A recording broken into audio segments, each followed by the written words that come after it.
start again. It's a rich thing.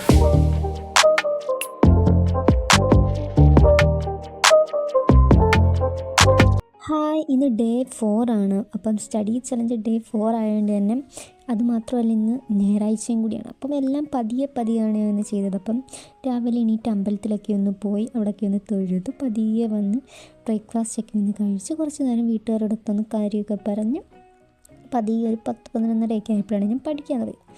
അപ്പം പതിയെ ഇപ്പം ഞാൻ പഠിച്ചുകൊണ്ടിരിക്കുന്നതും നമ്മൾ പണ്ടത്തെ സ്കൂൾ ടെസ്റ്റ് ഉണ്ടല്ലോ, ഇപ്പോൾ അത് മാറി. അപ്പോൾ ആ സ്കൂൾ ടെസ്റ്റിൻ്റെയൊക്കെ ഞാൻ പണ്ട് തൊട്ട് എഴുതുന്നുണ്ടായിരുന്നു, നോട്ട്സൊക്കെ ഇങ്ങനെ എഴുതി വെക്കുന്നുണ്ടായിരുന്നു. അതൊന്നും ഞാനിപ്പോൾ പഠിക്കുന്നില്ല. നേരത്തെ അന്ന് പഠിച്ചതായിരുന്നു, മൊത്തവും എഴുതിയത് മൊത്തവും പഠിച്ചതായിരുന്നു, നോട്ട്ബുക്കിൽ എഴുതിയത്.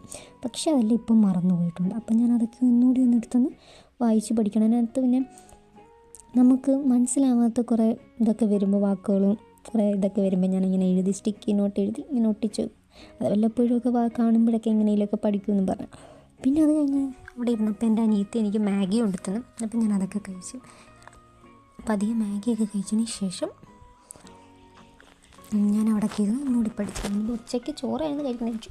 ആ ഒരു ടൈമിലാണ് ഞാൻ പിന്നെ ചോറൊന്നും കഴിച്ചില്ല. എനിക്ക് ചോറ് കഴിക്കാനൊന്നും തോന്നിയില്ല. മാഗി ഉണ്ടപ്പോൾ പിന്നെ ഞാനത് കഴിച്ചു. പിന്നെ കുറച്ചൊരു 4 മണിയൊക്കെ ആയപ്പോൾ പിന്നെ എനിക്ക് വിശന്നപ്പോൾ ഒരു ഓറഞ്ചൊക്കെ എടുത്ത് കഴിച്ചു. ഈ സ്കൂൾ ടെസ്റ്റ് ആണെങ്കിൽ ബുക്കും ഫുൾ സ്കൂൾ ടെക്സ്റ്റിൻ്റെ നോട്ടാണ് കൂടുതൽ. 1-2 മാത്രമുള്ളൂ വേറെ എന്തൊക്കെയോ വിഷയങ്ങൾ. അപ്പം കൂടുതൽ സ്കൂൾ ടെസ്റ്റ് മാത്രമാണ് ഞാൻ ഇതിനകത്ത് എഴുതി വെച്ചേക്കുന്നത്.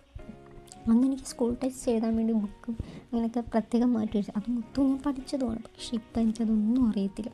റിവിഷൻ എന്ന് പറയുന്നൊരു സംഭവം ഞാൻ ഇപ്പോൾ ചെയ്യാത്തതുകൊണ്ടും എൻ്റെ കയ്യിലില്ല. എൻ്റെ പഠിച്ചത് മൊത്തം ഞാൻ മറന്നു പോയിട്ടുണ്ട്.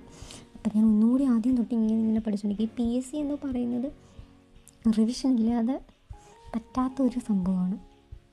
റിവിഷൻ എന്ന് പറയുന്നത് PSCയിൽ ഏറ്റവും ഇമ്പോർട്ടൻ്റ് ആയിട്ടുള്ളൊരു സംഭവമാണ്. അത് ഞാൻ ഒരിക്കൽ പോലും നോക്കാറില്ല. അപ്പം ഞാനതൊക്കെ ഇങ്ങനെ പഠിച്ചുകൊണ്ട് ഇങ്ങനെ ഇരിക്കുകയാണ്. അപ്പം ഇത്രയൊക്കെ ഉള്ളു. അപ്പം നെക്സ്റ്റ് വീഡിയോ കാണാം. Tata, bye bye, see U.